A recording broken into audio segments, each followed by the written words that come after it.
नमस्कार, अमर उजाला.com पर आपका स्वागत है। आपके साथ मैं हूं आदर्श झा। आज हम हिसार में मौजूद हैं। देखिए, हिसार में तमाम चुनावी कार्यक्रम, सत्ता का संग्राम तो हम कर ही रहे हैं, लेकिन इस वक्त आप देख सकते हैं, हम इस वक्त हिसार की ऑटो मार्केट में मौजूद हैं। अब आप सोच रहे होंगे, सत्ता का संग्राम, चुनावी कार्यक्रम के बीच ऑटो मार्केट में हम क्या कर रहे हैं? तो आपको बता दें कि हमारी गाड़ी-वाड़ी कोई खराब नहीं हुई है, क्योंकि यहाँ से जुड़ी एक बहुत अच्छी खबर है, जो हम आप तक पहुँचाना चाह रहे थे। क्योंकि हिसार की एक बेटी रीना भट्टी ने मंगलवार को माउंट एवरेस्ट पर फतह किया और सिर्फ दूसरी कोशिश में उसने ये फतह हासिल की है। और इस ऑटो मार्केट से उसका बहुत गहरा संबंध है और वही संबंध बताने के लिए हम आपको यहाँ पर लेकर आए हैं, क्योंकि देखिए, इस तरह के तमाम जो माउंटेनियर्स हैं, वो बहुत कोशिश करते हैं, बहुत मेहनत करते हैं, बहुत तैयारी करते हैं और उसके बाद एवरेस्ट की ऊंचाइयों तक वो पहुंच पाते हैं। और यहाँ से दिखाना जरूरी इसलिए था क्योंकि कहाँ से वो बेटी कहाँ तक पहुंची है हिसार की, ये समझना बहुत इंपॉर्टेंट है। और हमारे साथ जो सज्जन बैठे हैं, बलवान सिंह जी, वो रीना भट्टी के पिताजी हैं। बहुत स्वागत है बलवान सिंह जी आपका। सबसे पहले मुझे ये बताइए, अभी मंगलवार को उन्होंने माउंट एवरेस्ट, दुनिया की सबसे ऊंची चोटी पर वो पहुंच गई। कैसा लगा आपको जानकर? सबसे और कब जानकारी मिल पाई? परसों मिल गई। परसों मिल गई। तो बात हो पाई उनसे? नहीं, उनसे नहीं बात हुई, लोकेश से बात हुई थी। अच्छा, लोकेश ने जानकारी दी, जानकारी हम उस पर मैसेज आया होगा ना। मेरे पास तो फोन दूसरा है नहीं, छोटा। तो अब जब तमाम लोग मिलते हैं, कभी आपने सोचा था यहाँ हिसार में ऑटो मार्केट में आप गाड़ियां बना रहे हैं, आपकी बेटी दुनिया की सबसे ऊंची चोटी पर पहुंच जाएगी? कभी आप लोगों ने कल्पना की थी ऐसी?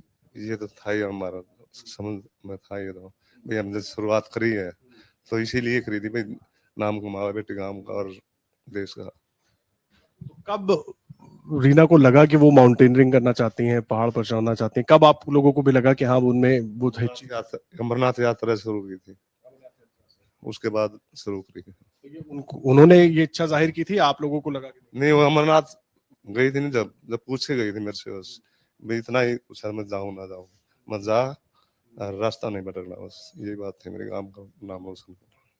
लेकिन अमरनाथ से लेके माउंट एवरेस्ट तक का जो सफर है, वो बहुत लंबा है और बहुत कठिन भी है। तो किस तरीके से वो तैयारी करती थी, कि कहाँ कहाँ गई, कुछ जानकारी इसके बारे में थोड़ा बहुत? वो तो घनी जगह गई, लेह लद्दाख भी गई थी, घर पर भी तैयारी थी, जिम भी कराया करती, तैयारी तो कराया करती सारी। हरियाणा में वो भी और हिसार में, जब बेटी ने ये सोचा करने के लिए, तो लोग तो बहुत सारी बातें करते हैं ना कि बेटी को इस तरीके से जाने देना, वो भी पहाड़ों पर। तो क्या क्या कहते थे लोग, पहले ये बताइए। लोगों ने तो कुछ नहीं कहा, सबने सपोर्ट किया। सबने सपोर्ट किया, रिश्तेदारों ने भी, भाईचारों ने भी, गाँव वाले ने भी, शहर वाले ने भी। अब जब वो लौट के आएंगे तो सबसे पहले क्या तैयारी है, कैसे उनका स्वागत वागत करने वाले हैं आप? इतना मेरे को वो नहीं, वो तो लोकेश से बात होगी सारी बात, उससे प्रोग्राम तो वही डिसीजन करेगा सारा, मैंने तो इतना को नहीं किया था। यहाँ पर किसी अधिकारी ने फोन वोन किया, आप लोगों को बताया कुछ बात? नहीं, यहाँ तो किसी फोन नहीं, आपका याद था। उनकी माता जी क्या कह रही हैं? अब किस तरह की वो, आप लोग घर में क्या करने वाले हैं? घर में तो प्रोग्राम कराएंगे, प्रोग्राम तो कराएंगे घर में। इस तरह की तैयारी के लिए बहुत सारे इक्विपमेंट्स लगते हैं, ट्रेनिंग होती है, सब कुछ होता है, बहुत सारे लोग मदद करते हैं। अमर उजाला फाउंडेशन ने भी रीना को, ताकि वो अपने एक्सपीडिशन पर जा सके, उसके लिए उनकी मदद की थी।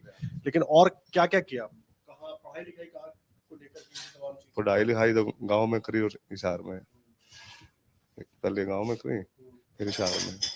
गाँव का नाम एक बार बताइए। बालक, गाँव बालक।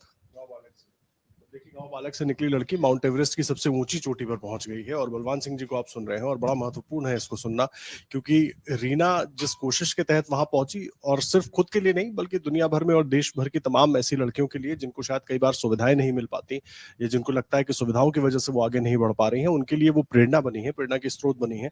और उम्मीद यही है कि और भी लड़कियां उनको देखकर प्रेरित हों और अपना जिस भी क्षेत्र में वो आगे बढ़ना चाहें, वो कोशिश करें। तो बहुत सारे माता पिता, बलवान सिंह जी, ऐसे होते हैं जिनको लगता है कि बेटी है, कैसे करेगी। एक दूसरा, अगर कोई दिक्कत है, मान लीजिए कुछ पैसे लगाने हैं उसकी तैयारी में, तमाम चीजें, तो कई बार वो चाह कर भी नहीं कर पाते। तो उन लोगों के लिए क्या आप संदेश देना चाहते हैं कि भरोसा करना चाहिए उन लोगों को, आगे बढ़ना चाहिए? भरोसा करना चाहिए, भरोसे बिना तो दुनिया कायम है, भरोसा बिना तो कायम है दुनिया। हम शुरू से रुक जाते हैं, फिर यहाँ कहाँ जाते हैं? भी हमने हौसला उठाया तो तभी बात बनी है। और वो बात मैंने सर पहले कह दिया, आप था भी रास्ता नहीं भटकना, बस हो नहीं, बस हम गल ही आपका, जितना सहयोग हमारा होगा उतना हम कराएंगे, बाकी और करेंगे, सब ने कराया सहयोग। बड़ा महत्वपूर्ण है इनका, और इनका भी हौसला बहुत जबरदस्त है, क्योंकि आप देख रहे हैं किस परिवेश में ये खुद काम कर रहे हैं। तमाम कोशिशों के बाद इन्होंने बेटी को आगे बढ़ाया। ठीक है, मदद जरूर मिली अलग अलग जगहों से, लेकिन उसके बावजूद इनका हौसला सबसे मजबूत होना जरूरी था, और वो रहा। और तभी इनकी बेटी ने दुनिया की सबसे ऊंची चोटी पर कदम रखा।